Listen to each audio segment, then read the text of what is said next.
Hello, everybody. This is Black Economics TV coming to you again with a special guest, Michell Raymond. Now, Michell Raymond is a powerhouse, and you hear her story, you will understand why I say that. You've got to listen to all of her story, and she will inspire you to go out and move the world, I promise you. Welcome, Michell.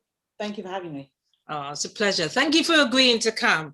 I came across you a few years ago at a seminar, and I thought to myself, this lady is someone to watch. So I'm so pleased you agreed to be interviewed today. Yeah. So let's go back a bit. Let's talk about yourself from the time you were a child. So let's talk about your education and the kind of things you aspired to be as you were growing up. Tell me. So I was brought up in a Christian household.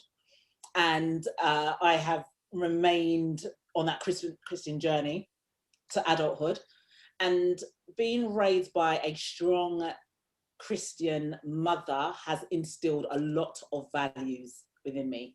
And from an early age, from a very early age, my mother taught me how to deal with people, how to manage people. She told me about finances. So, you know, about how to manage my pocket money, how to budget. So I bought my first property from when I was still at university. So, and it was from there that we, you know, built up a small property portfolio. So I understood the mechanics of why we need to invest in assets and all of that from early. And then that coupled with the strong Christian background where you went to church every Sunday, and I'm coming from old school church, right, where you had to wear the hats, no lipstick, no jewelry, no trousers, proper old school. But you know what? I have to thank that tradition because I have very high morals because of it. I've got very strong values because of that as well, and it has kept me. And I remember saying at the beginning of 2021. Lord, allow me not to compromise on my values just to get people through the door or just to get people to work with me. And I knew that if I stick to my values that I've been brought up with from a young age, it will carry me out through life. Some people will get it, some people won't get it, but that's fine because I'm not for everyone. And my mum has always shown me that I don't need to please everybody, just stay in your lane and slay in your lane.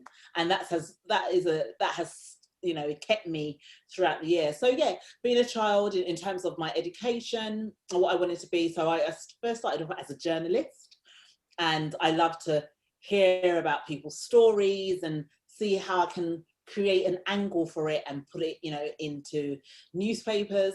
And that has stuck with me clearly because I do visibility strategy now, where I help people, entrepreneurs, get featured in the media, in the press and the publications. And I pull on a lot on my old journalistic skills. Yes, I wanted to be a journalist, and I went to college, went to university, but I found that I really liked HR as well. And I actually did my master's in human resource management, and I've stayed within that HR field. Now I'm a HR consultant and trainer, so I do this for other organizations. So I can really see the path of where I was younger and how I have still utilized those skills and those experience as a youth, as an adult now. So yeah, it's just, I'm excited to see what's the next phase, what's the next step on my journey, really. Well, that's really interesting. Going back to the church, which church was it that you went to, by the way? Because I think I have a similar experience to you. I went to a church in Lewisham, South London, called Bible Way. Okay. So it's a Bible Way church, and it's like it's almost like a denomination of different other churches. And so we were based in Lewisham, and I was under the tutelage of Bishop Ellie White. He's passed away, but his son now runs the church, and it's called the Tab now. And it's got like a younger feel. It's brilliant. It's really, we can definitely see the change from how it was before. Are you still going there? I still go there, yeah. Oh my God, after all these years. I still go there. Still Oh there. I my go to church every Sunday. I'm in a prayer group, everything. I'm still the same. And it's really weird, you know, because some people didn't actually know that I was a Christian. I'm thinking, oh, that's not good. That's not good, is it, Michelle? But, you know, when it came to light, I think God laid it on my spirit in 2019 and just said, I want you to go on a month prayer and fasting. And I thought, oh, why do I want to do that? And I thought, okay, I'm so vocal about the other things I do. So I thought, let me be vocal about this. And I said, guys, just letting you know that God has laid it on my heart to do this month. No, it was a week. It was a week-long prayer and fasting. And so if I don't respond to you as quick as I should do, you know what's happening. And you know, so many people said, oh, Michelle, can I join? And I was like, well, I was only doing it for myself. And then I ended up creating a Facebook group and it went on for a whole year. And we were waking up on a Monday morning at 5 a.m. to pray. And I connected with so many people on Facebook who I didn't know were Christians. Yeah. But it brought us all together and we were waking up at 5 o'clock in the morning on a Monday to pray. Okay. So when did you do this? What did this happen? 2019. Oh wow. 2019, yeah. And did you see a difference after that? Yeah, very much so, because there was a lot of people who clearly didn't know that I was a Christian, and they were like, oh my God, Michelle, now I understand why I resonated with you. And, you know, and there's other people, so I met people from all over the world because they'd all just joined my Facebook group, which I ended up calling 21 Days of Fasting and Prayer. And we were following, there's a pastor called Pastor Mike Todd, and he talks about crazy faith. So that was the theme, is about how to have crazy faith, baby faith, fire faith. And so that was our theme. So we would talk about how's your faith showing up in the workplace, in career, on social media. And it was really, really good. And during that time, my daughter, so I'm old school, so I believe in baptism, I believe in filling with the Holy Ghost, I believe in speaking in tongues. And my daughter, who was 14 at the time, I remember that she was seeking for the Holy Ghost, and she's been seeking for like a year, 2 years. But it's only when I set up the group and I was doing my Monday fasting, I took her to church and she spoke in tongues for the first time and wouldn't stop, and hasn't stopped since. Wow, so, how yeah. powerful is that? Powerful, absolutely powerful. And she's 16 now, and she still does. Sometimes I'm downstairs, and you know, you've got children always on their phone, always whatever.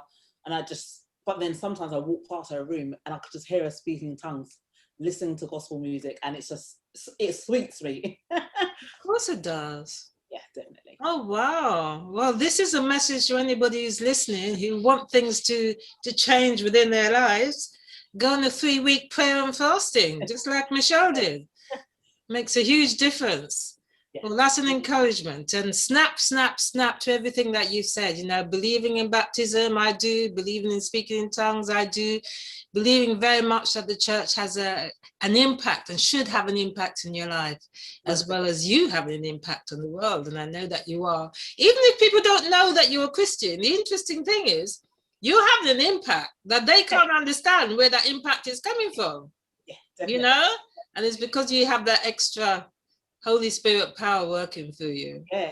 And definitely. Shining through you. So well done. Leveraging. It's only the people that actually work with me, because I do tell them that I'm a Christian. So if I say things like, you know, sometimes they say to me, Michelle, how did you do this? What was the strategy? And I had to tell them the truth. There was no strategy behind it. It was just blessings from God. And people don't always get it. So that's why anyone that works with me, I just let them know I'm a Christian. So there's some things you're going to ask me and think, how did I do this? How did I get in there? Or how did I charge that much? And sometimes there's no strategy behind it. And it's just the favor of God. But if you don't understand that, I won't be able to explain it to you because it's beyond human understanding. But I just let them know from day one of our coaching session. And you know what? We're in the times now when it's okay to say who you are. Yeah. Because there used to be a time when people weren't open about their faith. They didn't say I'm a Christian or I'm a Muslim or, you know, I'm a Hindu. This was kept quiet. But now things are more open. And it's almost hip to be able to say, yes, I have a faith and I have a particular set of beliefs and understandings, you know. So yeah, well done in being open about it. And especially in these days when mental health is becoming more important, people are suddenly beginning to realize that perhaps spirituality actually helps mental health. They were batting it away before, you know, but now people are realizing how important it is. Okay, so tell me about your teenage years then. Were you one of those rebellious teens, or were you Miss Goody Two Shoes all the time? No. I had my moments. You could ask my mother. I had my moments. But you know what? I had a conscience, so I would always, you know, feel bad or guilty.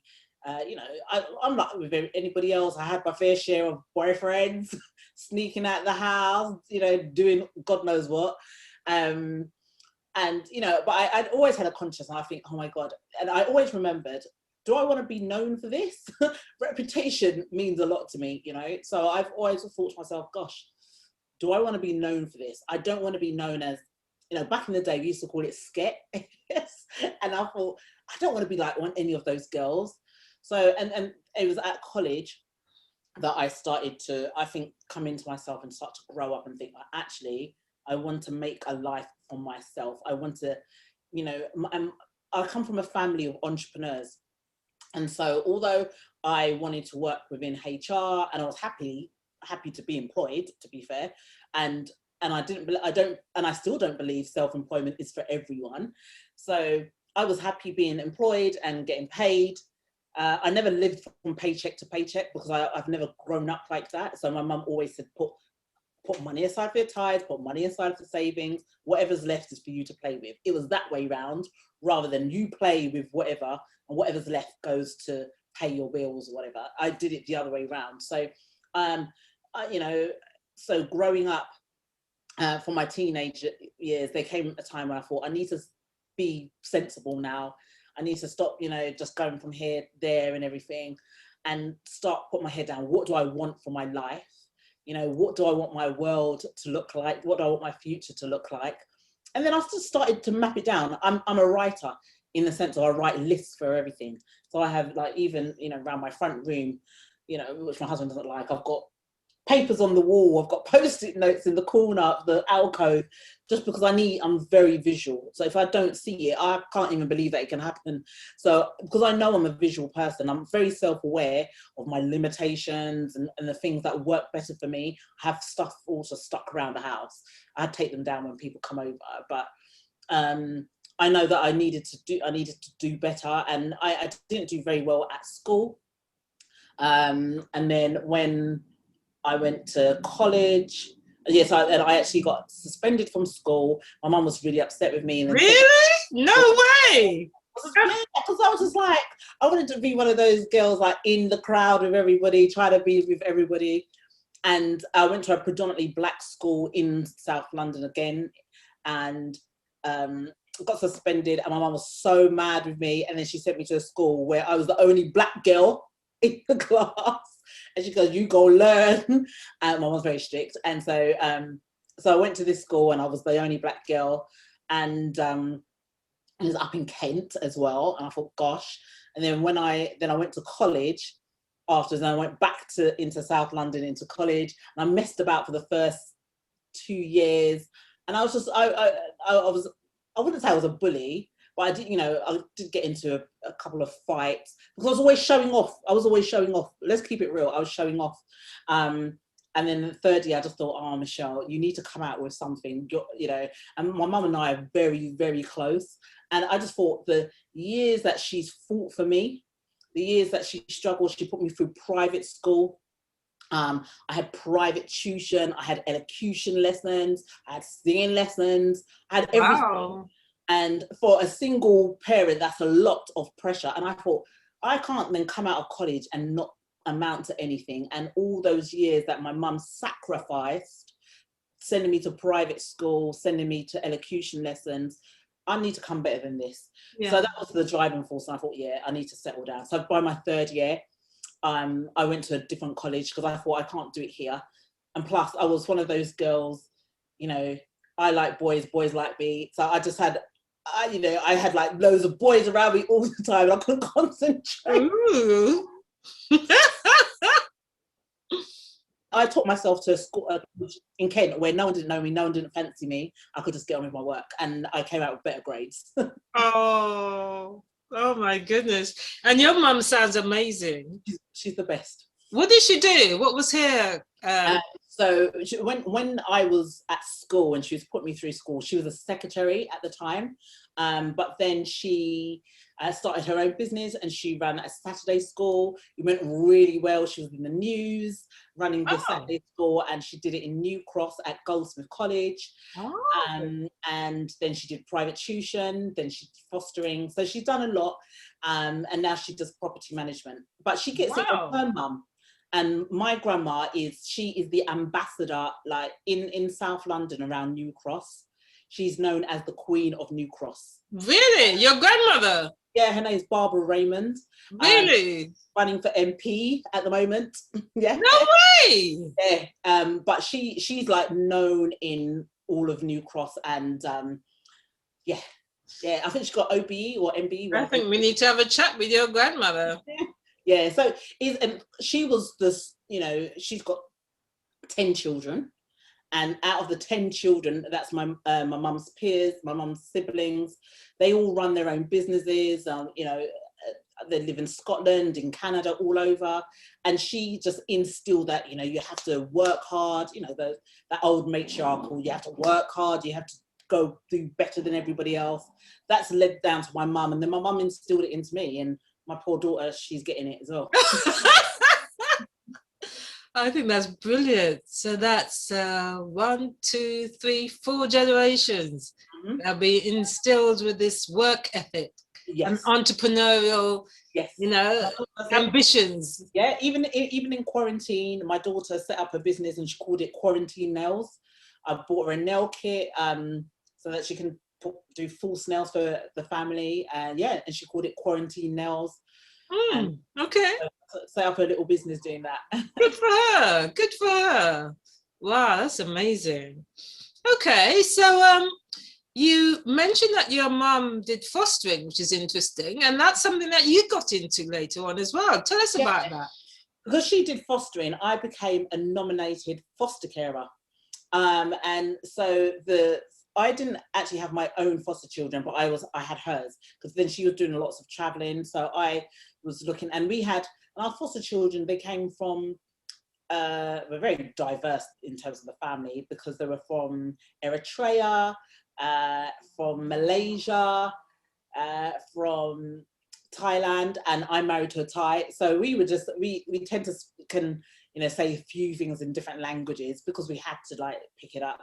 But we loved it. So it's a very diverse and eclectic family. And then my aunt, my mum's close sister, she did fostering as well. So we take a group family picture every year. So it gets bigger every year, and you see black, you see white, you see Asian, you see Thai, you see mixed race. It's very eclectic, but we love it. And we're very much an open house. So people come in all the time, and if they need things, we're just like very open in that sense. And once again, that's from my grandmother. She's very much like that. Oh, that's great. That's great. Okay, so tell us about your marriage, your first marriage, I believe. Tell us about that. From the time you met. Yeah.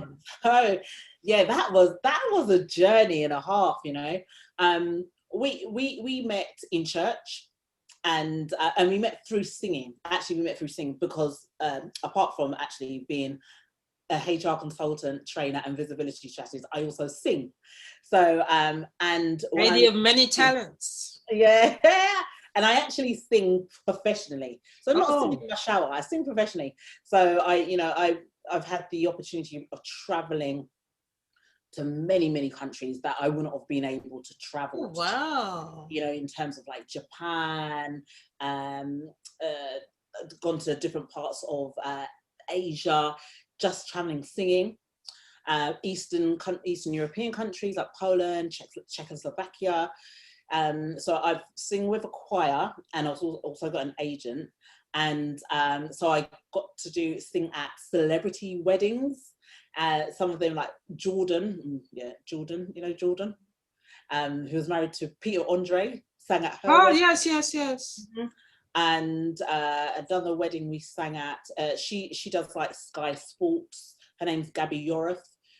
She got married in Scotland, so they, flew us over to Scotland. We've done TV stuff, 4 weddings and a funeral. If you watch 4 weddings and a funeral, there's a group of people singing at the top.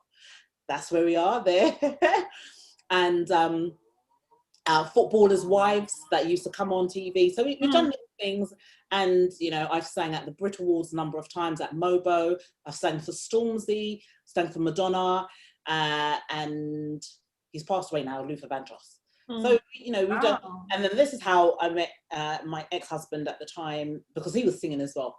And so we had a love for singing and music, got on really well, got married, and it was, to be fair, it's an idyllic marriage in the sense of we had a beautiful wedding, and we didn't want for anything. We had a house, we had 2 cars. Things were good, right? Nothing to complain about. I didn't know that he was living a different lifestyle, a different life. And I always say a different life because the life that we had together was fine. I can't complain about it. Even now, I can't complain. I didn't see any cracks. I didn't see anything. Probably I had blinkers on at the time, who knows?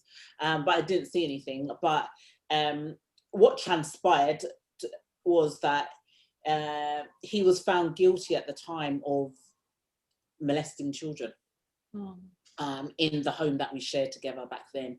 And I had no idea about this whatsoever. So I was like, when, how, where was I? That type of thing. And because we were in church, I had the extra burden of some of the girls who were involved were in the church that we went to, and it wasn't Tabernacle, it was another church based in Brixton. Because it was a big, well-known church, it filtered out. What I mean, to the point that Donnie McClurkin, who is a really big gospel star, mentioned it on his platform. No way. Yes, because he is the godfather of one of the children. Yeah, so it just, and so in terms of Christendom, it was horrible, it was bad, it was terrible, because lots of people knew about it. And because I was still going to church. I remember being in church one time, and I think it was prayer time. Someone tapped me on the shoulder and said, whispered in my ear and said, "Michelle, is it true? Is it true what your husband has done?" I was just like, oh my God. In church. It was on the announcements though, wasn't it? So it was part of the announcements. So no way. It was part of the announcements of, and then there was like posters up and all sorts. It was the most terrible time of my life, because I was just thinking, how do I move from living this nice life? And I had just, my daughter was under 1 at the time, and thinking everything was rosy, to now I'm getting phone calls left, right and centre from different people. And because I was doing fostering, I remember I always had to do an enhanced CRB check. And this one was taking so long to come back. I think, why is it taking so long? And then when it came, I felt it was thick. And usually I know it's quite thin, it's just like 2 sheets, right? When I opened it, it was my sheet, and then like lots of other sheets, just saying that they don't think there's anything wrong with me, but I'm related to somebody who is at the moment is under criminal investigation for molestation and everything. So that all came on my CRB check, which means I couldn't foster, which means my mother had an issue with fostering, because they then wanted to interview all the children that she's ever had who no longer live with her, because they want to know, have they come in contact with him? So it had such a ricochet effect. Then it was in the news. It was on ITV News. Whoa. Then it was in a couple of newspapers. I remember I was upstairs in my home, and somebody texted me and said, "Michelle, oh my gosh, why is your husband on TV?" And I ran downstairs, and as bright as brass, there is, And it was the you know, the mug shots, you know, where it was that, you know, and I'm thinking, God, why is my life on TV for the wrong reasons, you know? So it was all that, having to deal with that, and having to deal with my daughter, and then obviously social services got involved, and I gave them a hard time. They tried to give me a hard time. And at the time, my next door neighbor, she was the PA for the Director General of the Sun newspaper. This is just hell. It was hell. It was like, oh yeah, my goodness. it was crazy. I can't put it any other way, but it was a crazy time. And my faith in God was triggered. Yeah. It was like, it went down. I just thought, no way, how can I be doing the right thing and all this is happening? And I questioned everything. And if I, fast forward a few years after that, so, at the time he was found guilty, he was sentenced, put in prison, he's now out, released, living his life. So when I talk about it, I always talk about this through my perspective, because I'm not here to purge myself. So I always talk about from how the whole incident, how it affected me. It affected my mental health, my mental well-being. It affected me physically. I lost so much weight through it. I stopped singing. And this was before even Facebook. Yeah. So good job it was. Right, because it would have been on Facebook for sure. Yeah. So I just dropped out of society. I didn't do anything. And I remember, and I felt guilty because I thought I should have seen the signs. I should have done something about it. Because in court, it was transpired that certain things happened in my home at the time. And I was there.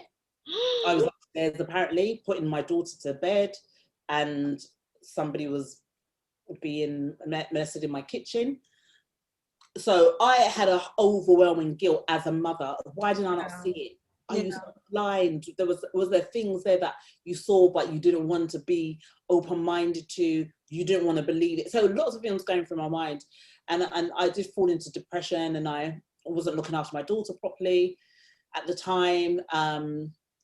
And so social services threatened to take her away from me. So all of this, that was a really, really, really bad time when they wanted to take her away. But you know what? I found my faith in God again, which is always a good thing, right? Because I remember I was sitting at church, and I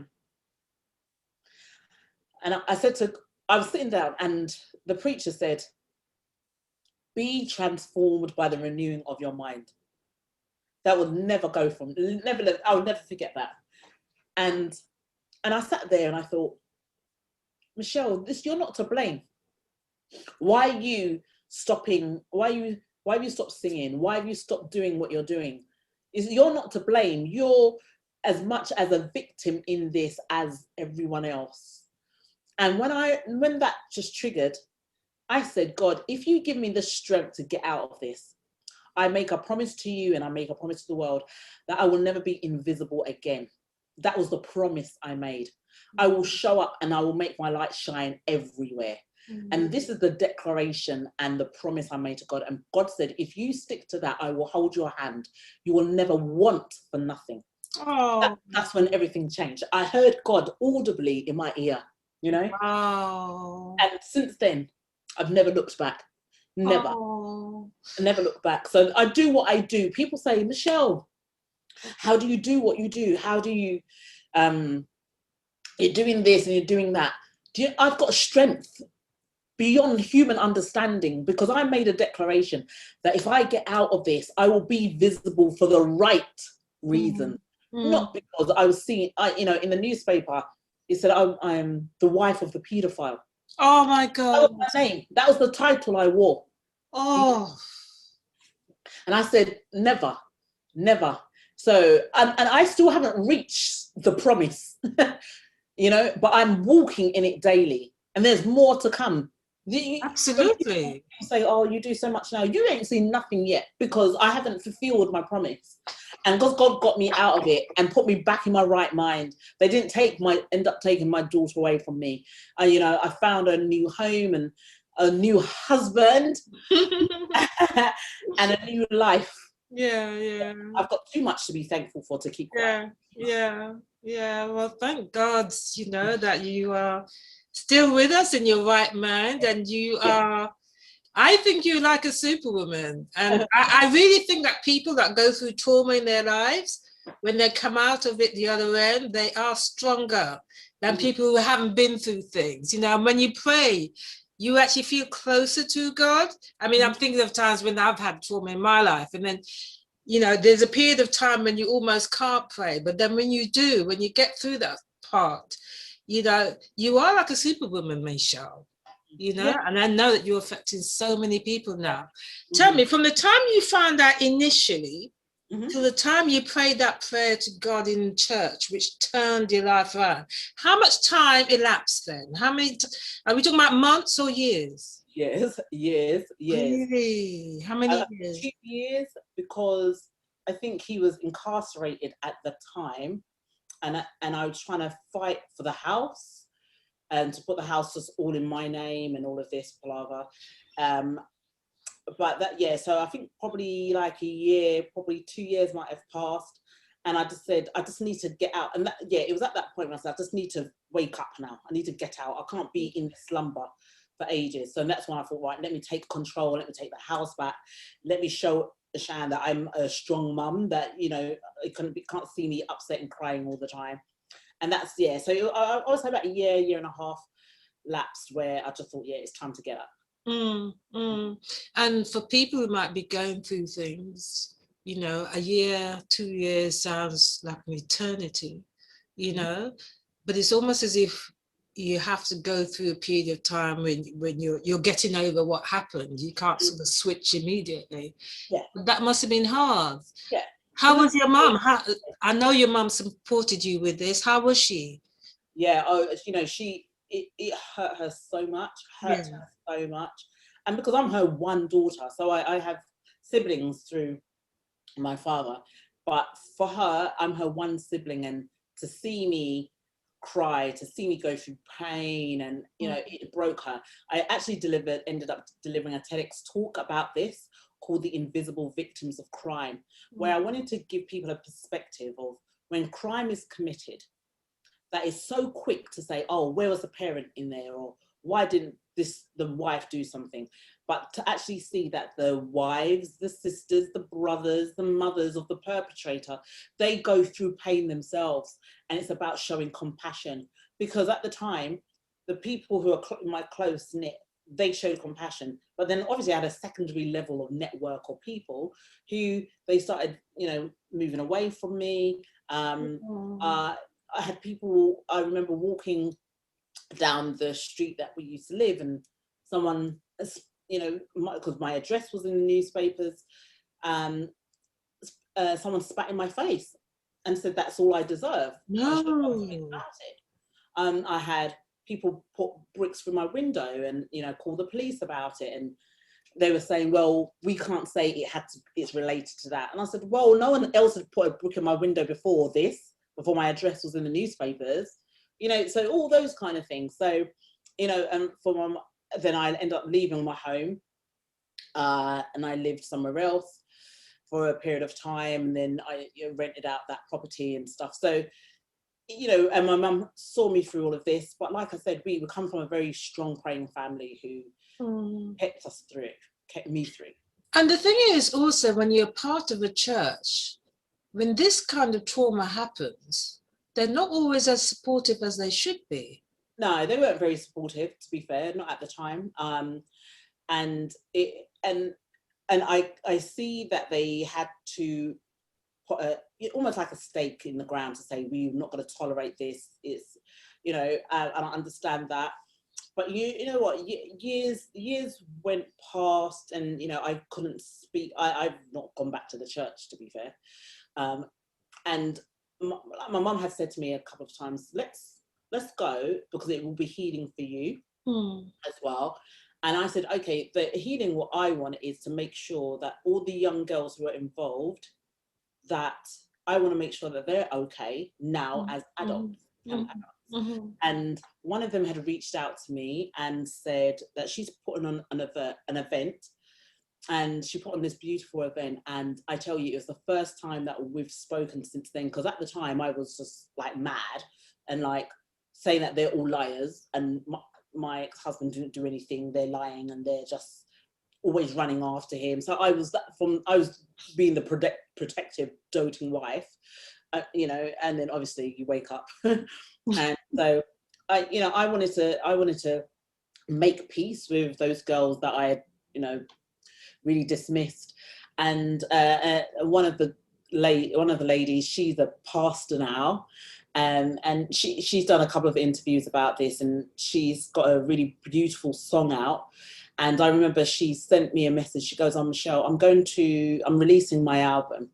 And I draw reference to what was going on around that time. So she said there's going to be a newspaper clipping of it in her video. And she goes, "I just wanted to let you know about it." And I thought that was really nice that she asked me. And I said to her, you know, once all of this is all over, let's meet up and stuff. And I know I'm going to cry like a baby, because so much has happened in those years. But it's so good to see that they've all grown up and they're doing so well. And now I can have a conversation with them, you know. That's good. That's good. For me, that's healing. That's good. That's good. Have you written about this, or are you going to write a book about this? Everybody asks me. Oh, do they? Oh, sorry. I don't know. You know, at one point I wanted to write a book about it, and then I thought, gosh, do I really? But I am going to write a book, but I want to make it a business book. Okay. But I want to have personal stories to help bring it to life, and that's how I'm going to do it. Okay. So I do want to write a book around being invisible, because I was invisible for years, and I want to bring that to light. But I want to make it into a business book, something around the invisible leader or the visible leader, and then to say that we're all leaders in our own right, but we have personal things that make us feel invisible. And that's how I can bring my personal story into it, rather it to be like a biography, because I don't want it to be a book of pain. I want to show I hear you. Visible, but these are the stepping stones that have led to the visibility. Yeah. So I'm pleased to hear that you're married again. How did you manage to trust someone again? To trust a new man? How did you manage that? Yeah, he had a way, you know, he had a way. Shall I tell you how we met? Yeah. Oh my God. We met online, you know. Oh, nice. We met online, and he reeled me in, you know, because first of all I thought he was black, first and foremost, because he had sunglasses on, so I thought he was just light-skinned, and he was tanned. I didn't know he was actually Thai. But he reeled me in because he was saying things like, do I like ackee and saltfish? Yeah. What? This was the opening statement. I was like, oh, hello. From a Thai? And then he was asking me things like, and this was the sentence, and I remember like it was yesterday, and we've been together about 9 years now. He goes, I bet you cream your back foot with cocoa butter. And I was just like, who is this dude? And that got me interested. And he had songs for days. Oh, that's a chat-up line to remember, isn't it? Right. And he had songs for days. So he would like send me YouTube links every morning of particular songs. And I was so into like R&B and stuff, and some really good tunes. And I thought, oh my God, I love this. And then, you know, then we started to talk, and then we met and stuff. And he just showed me a new way, a new culture as well, and just new ways of living. So now I feel like my whole taste bud in culture has changed, because we've traveled to different places. He's introduced me to like new ways of living, new ways of eating and doing, and a whole new culture. So it's really good. I think it's been good. It's like a journey. It's just like, it's like traveling actually. Mm-hmm. Yeah, it's like traveling. Yeah. Oh, I'm pleased for you. Well done. So, how are you pushing your business to the next level? Because I attended a seminar you held a couple of weeks back, and I was blown away, I've got to say. Yeah, How are you doing this? yeah. So what I do now is, so I do HR consultancy and training. That's my bread and butter. So I work with organizations, helping them to exceed their financial and operational targets. And I do this through leadership training, inclusion training, and communication training. So that's my bread and butter. A part of that, they will ask me to do policies and procedures, contracts, and I do that as well. So that's, and so I work mainly with corporate markets or organizations. But I thought there's another space that I could capitalize on, and that's with entrepreneurs who want to be more visible, because I'm always talking about visibility, who want to be more visible, more credible, be more of an authority in their field, and they may want to use this to get into the corporate market. So somebody reached out to me, his name is Simone Vincenzi, reached out to me and he said, you're always talking about visibility, you're always getting speaking engagements. Why don't we come together and make a program and call it the Profile Builder Program? So then I started working with him on that, and we actually have a challenge that is starting. We run like 5-day challenges every quarter, and then that leads people into our bigger program. So I do that every quarter. And then I was thinking, gosh, there's a space there around visibility for entrepreneurs who want to get into the corporate space. I already work in the corporate space. I am one of the people who either let people in or stop people from coming in. So I know the bit of the background. So I thought, let me help entrepreneurs, get into this market. And that's why I organized the Corporate Visibility Masterclass, where I shared some really key insights on how entrepreneurs can have these conversations and then take it to the next step. And then if people want to work with me further, they can join my program and work with me, and I help them get into corporate markets, secure lucrative contracts. And I also work with another guy called Adrian, who helps people get tenders around 20, 30K tenders for big government contracts. So that's what we do together. Yeah. And that's Wow, that's amazing. And it's really good. I love it.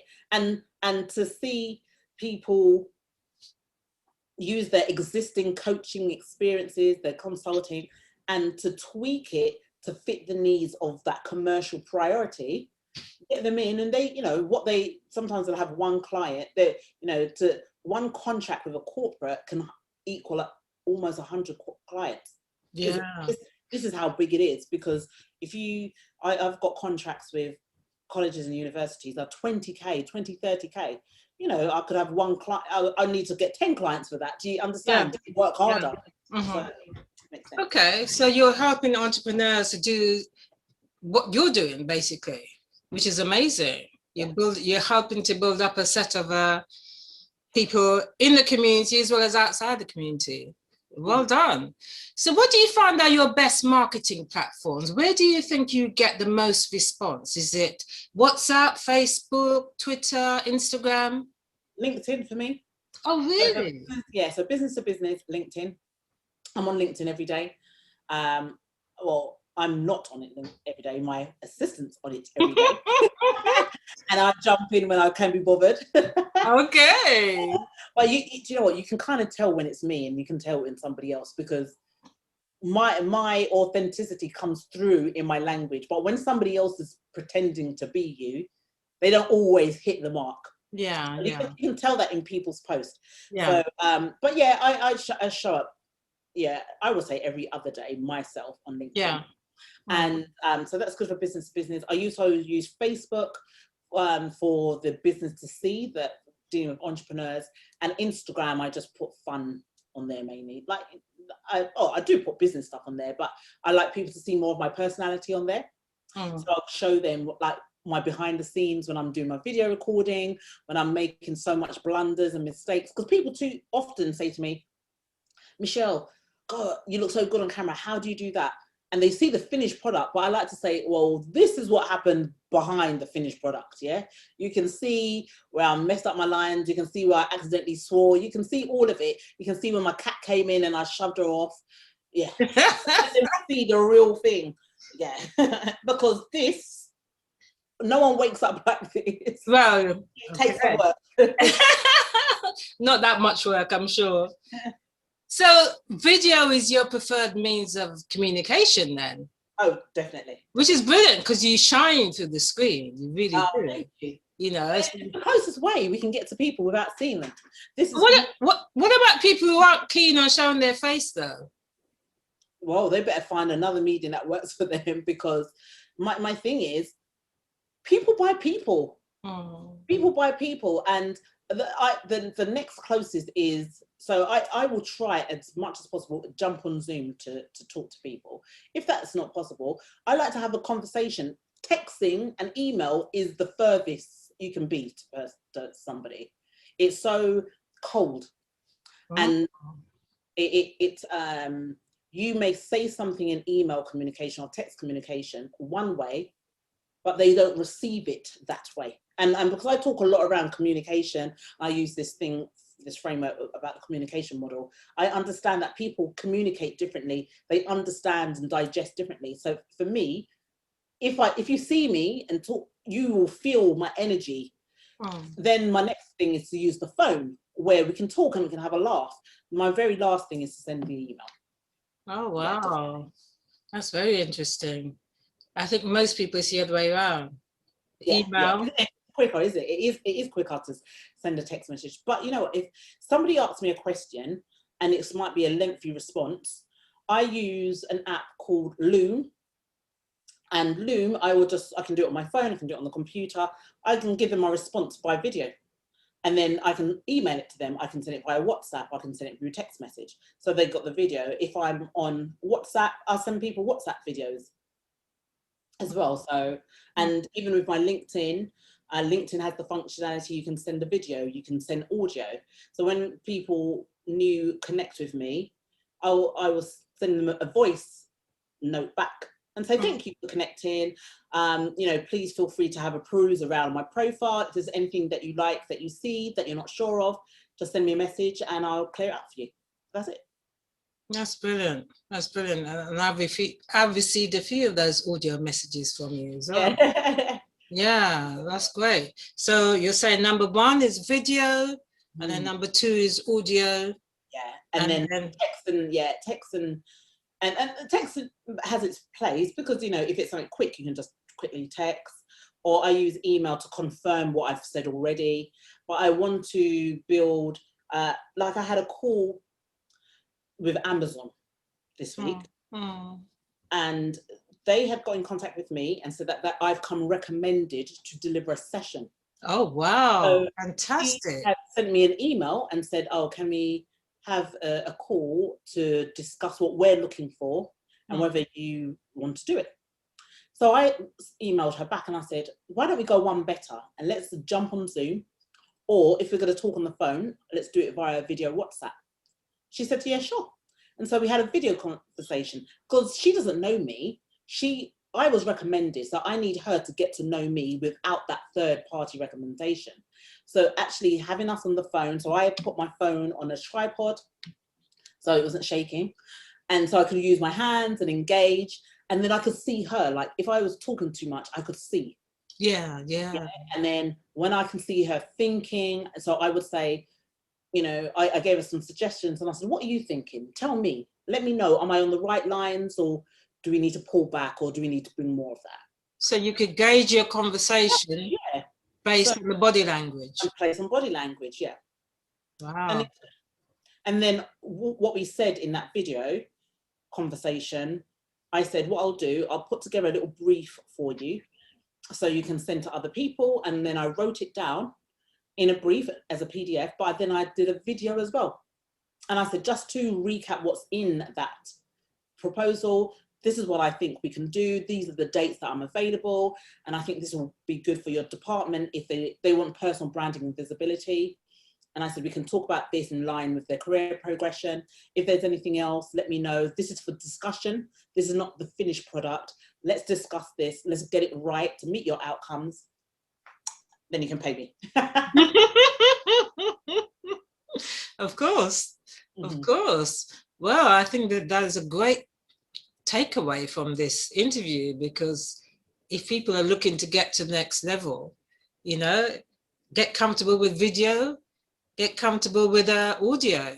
Yeah, those seem to be really good examples of how to rise to the top, because then people feel that they know you, they feel that they can trust you because they're seeing you and your own facial expressions as well. So well done, well done. So how are we going in terms of world domination then? We still got a long way to go. We're gonna try. I always say, start with what you've got. And you know, this is something that I got from my pastor, is what's in your hands. Start with what's in your hands, which means, what do you have access to now? And right now I've got access to a small community that I'm growing. I've got my profile builder group that I'm growing. And my thing is, if I can show them ways to be better, to do better, make more impact, make more income, I live off that, you know, I live off that. So I would say, just go there, go out and be great. Just do the work, you know, you know, look after yourself as well, but do the work. You know, people sign up to programs and sign up to things thinking they're just going to get it like that. It doesn't happen, you know, and people have to be realistic. And I don't sell the dream. I don't sell the dream. I don't sell, work with me, you're going to get a holiday home and you're going to live in this luxury, you know, apartment. I don't sell the dream. You work with me, you're going to work, but you will immediately see the results. And you do more of that and add in what you know, add in what other gurus are telling you as well, it will work. It takes time. It takes time, but you'll get there. You'll definitely get there. And I always say, always, and this is for everybody listening, always just log where you are now, and don't underestimate how far you've come. I think people want the big thing, but they haven't even really appreciated how far they come in those little steps. And I always believe that God will bless you with the bigness once you appreciate the smallness. Definitely. Okay. So how can people contact you? The best way is actually connect with me on all the social media platforms. So LinkedIn, Facebook and Instagram. I'm also on Twitter as well. And you can either find me as Michell Raymond or my business name, The People's Partner. But you definitely find me under Michell Raymond. Okay. And connecting with me on the social media platforms, see what I'm doing, see what I'm talking about. I give people a shout out, and yeah, let's have fun, you know. I'm a big advocate of fun, not work. Fun and just enjoying life. I've got to enjoy this life. This is the one life as it is that I get, so I want to enjoy it. And yeah, I would imagine you're quite busy, because basically you're servicing your the corporates you work with, the organization, also people that you mentor, and entrepreneurs that you're training. So is there any time left for leisure? Yeah, I mean, I do try and I try and switch off from like a Saturday afternoon and Sundays. Those are my 2 days. So for like this Sunday, we're going to a gospel brunch. I've booked my husband to go to a gospel brunch in central London. So we've got bottomless cocktails, and we've got gospel singers. There's a couple of my friends actually who are singing, so I'm going to... How things have changed. Cocktails, it's a gospel brunch, huh? Right. And it's bottomless. Oh my goodness. Can you imagine this, like 20, 30 years ago?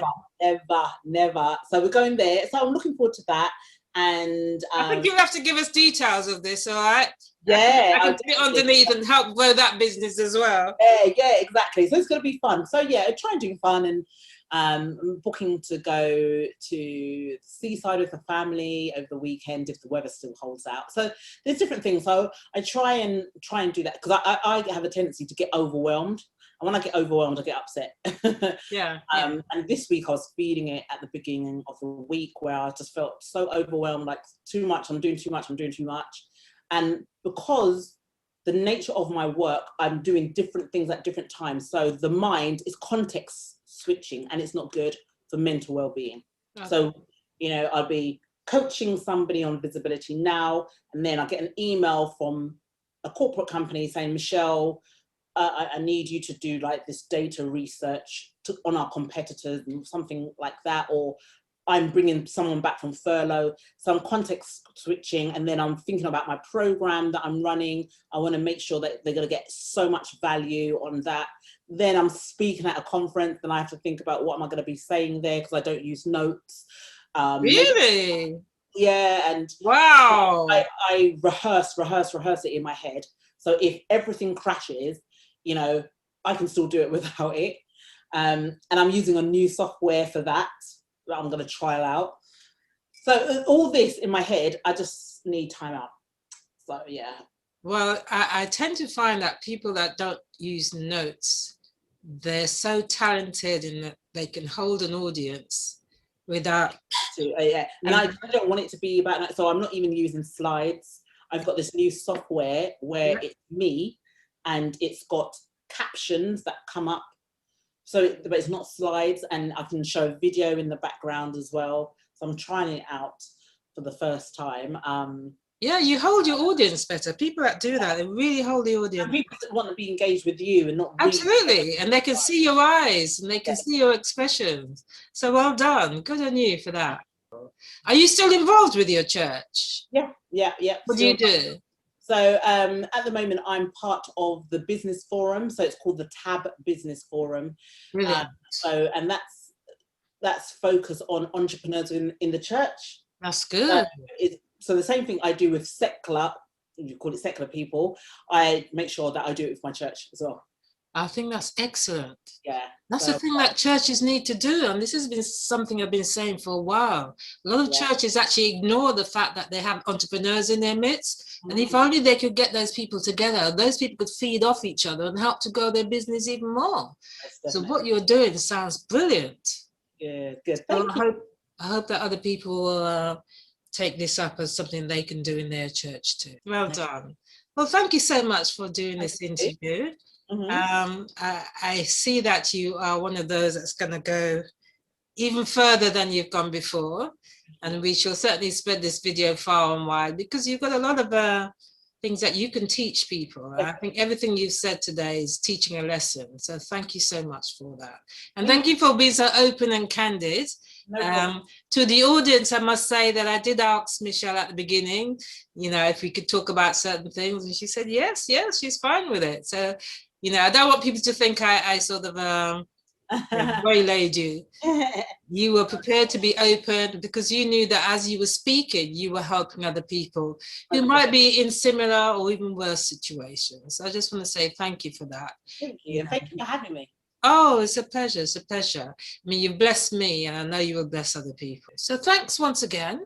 Thank you. And we will keep in touch. Yes, certainly, certainly.